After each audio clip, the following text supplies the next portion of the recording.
So Dr. Phil was on, and he was talking about the trans movement, and he was on with Joe Rogan, and here's what he has to say about it. It's interesting they choose words like gender affirming care. That's interesting that they call it that, but really what they're talking about is hormonal therapy or sex reassignment surgery on children. Gender affirming. In fairness, the American Medical Association, the American Academy of Pediatrics, the American Endocrine Society, or whatever the exact name of that is, all of the major medical associations have signed off on this, Joe. They've signed off on it. And I have never seen those organizations sign off on anything with less information as to whether or not it does long-term harm of anything in my life. And when I ask about that, when I bring that up, then they immediately label you as transphobic.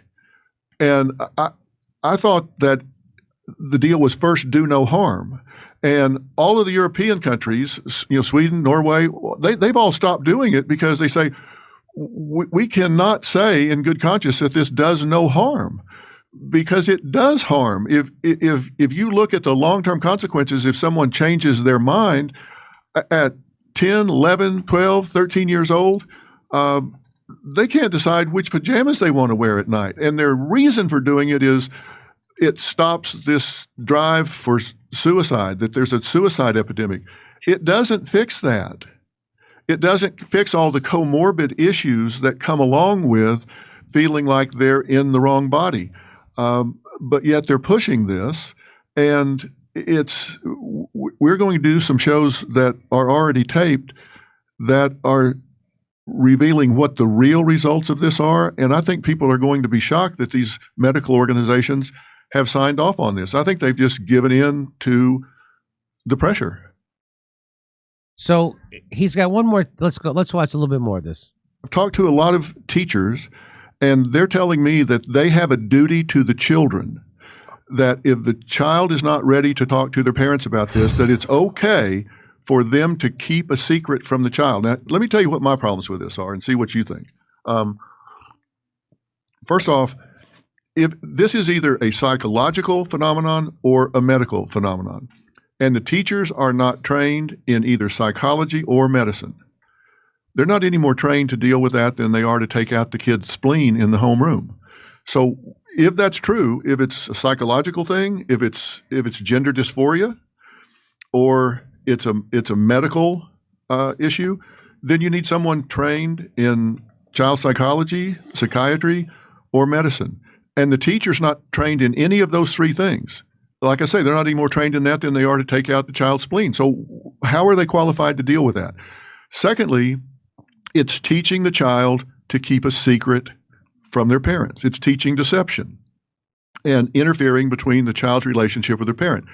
Now, their issue with their justification for that is, well, if the child goes home and announces this, or if we tell it to the parent, then the child could get abused, the child could get judged, the child could get kicked to the curb. But they have to admit statistically that is very rare. And if that's the case, that's what we have Department of Child and Family Services for. That's what we have Child Protective Services for. If that's the case, then you call in for some intervention if the child is being abused at home for whatever reason.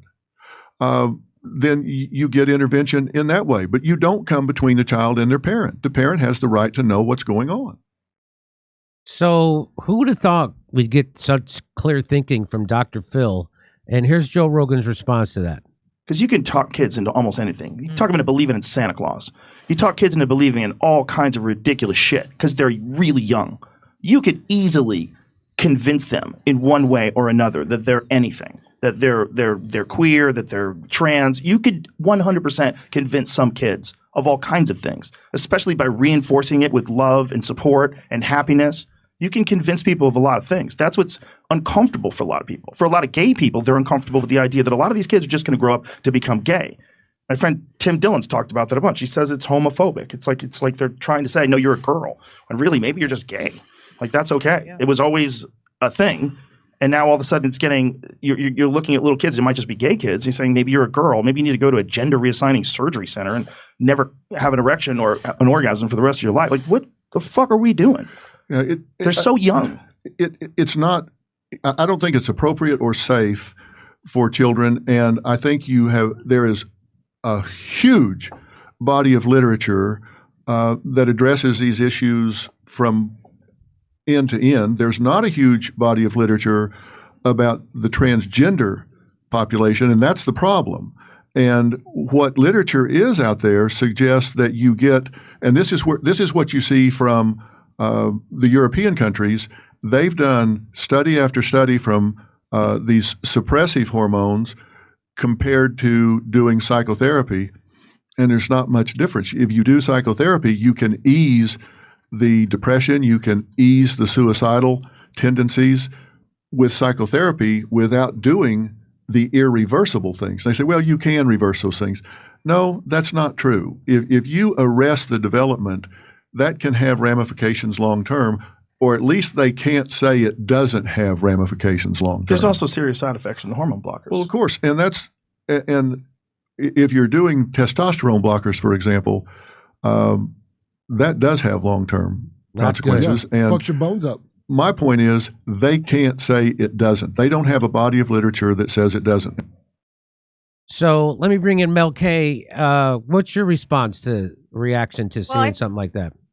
Well, I think there's three things going on here. One is they're creating big pharma clients for life. Yep. People don't like to think that way, but that is absolutely true. I think that also people have to understand this is coming from the Agenda 2030 17 development goals. This is coming from UNESCO, the world education system that comes out of Lucis Trust. What this also has a lot to do with is Mao's China. Like I told you, I wrote a script once about Mao's China and people getting out of there. And I'll tell you, the first thing they did was they told you that your parents weren't your parents, that Mao was your father, that the state was your God. And a lot of this has to do with eroding children's connections, not only to their parents, but also their self-esteem, their self-worth. Now they're getting it from the state. And I believe that they are creating little Eichmann type. Some of these kids are going to end up believing that the state, when Eichmann was put to death, his last thing he said was that he was a good soldier and he was loyal to his Fuhrer and his flag, and he'd do it again. And I'll tell you right now, I think a lot of this has to do with having a generation of children that will never be able to fight back because they're so messed up in the head and they have no self-esteem, no self-worth. A lot of their foundation is crushed.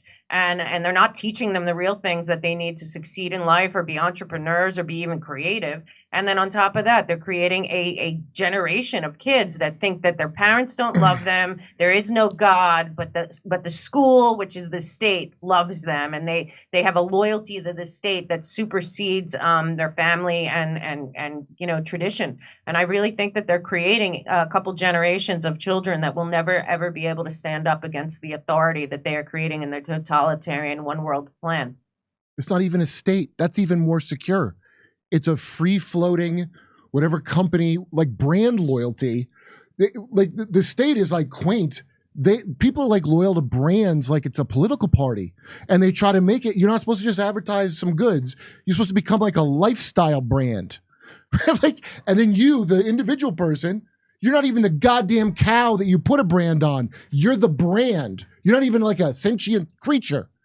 And a lot of these are kids that are being bullied. A lot of these are kids that have autism. A lot of these are the children that they're saying, they don't fit in. And then they have the 60,000 counselors that the Department of Education put all over the country and put in these schools to help these kids under DEI and all this SEL stuff. And they're saying, look, you might not be accepted where you are. Maybe they're just getting bullied, or maybe they're going through puberty. I mean, I had a hard time in 5th, 6th, 7th grade. Most people do. Maybe try what they're exercise. doing is they're taking them then.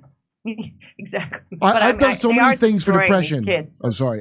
I've done so many. I remember doing with ketamine. All the rich people were doing ketamine for depression, which, by the way, is prescribed now and works better than those other ones. The classic ones. The SSRIs. You know what's better than all of them? I discovered, and I feel like a real jerk off. Just exercising. Cheaper than the prescription. Exercising works as good, they found, as the SSRI inhibitors. Yes. Yeah. Meaning Prozac. I would say and way Zoloft. better. I would say I cannot believe the level of help for years. I lived in New York, didn't get any sun. All my friends, a bunch of people taking Ozempic. That's the other side. If you're not transing, you're taking Ozempic for the rest of your life. So now, this is the most crazy thing. I wish Dr. Phil would get where I'm at, because I'm glad he's noticed now and is saying something. I'm happy everyone's noticing now. But so you're gonna eugenically castrate the children. Canada's already making it legal for kids to decide to commit suicide, assisted suicide. You've seen that, right? Yeah. So does this sound familiar to anybody? We help Nazis. We salute them in Canada. We're funding them. We're people with mental things. We're just castrating them, eventually humanely euthanizing them. Does this remind anybody of anything? Anything at all? A Reich, if you will.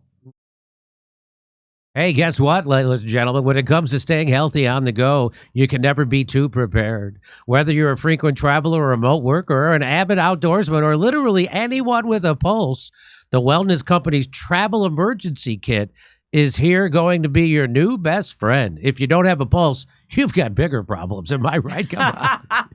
The Wellness Company's Travel Emergency Kit contains 6 prescription medications, over-the-counter meds, and comprehensive guidebook and crucial medical supplies, all carefully curated so you get to enjoy every moment of your trip. With a team of renowned medical professionals, including Dr. Peter McCullough and Dr. Drew Pinsky, both friends of this show, standing behind every kit, you know that you're in trusted hands no matter where life takes you.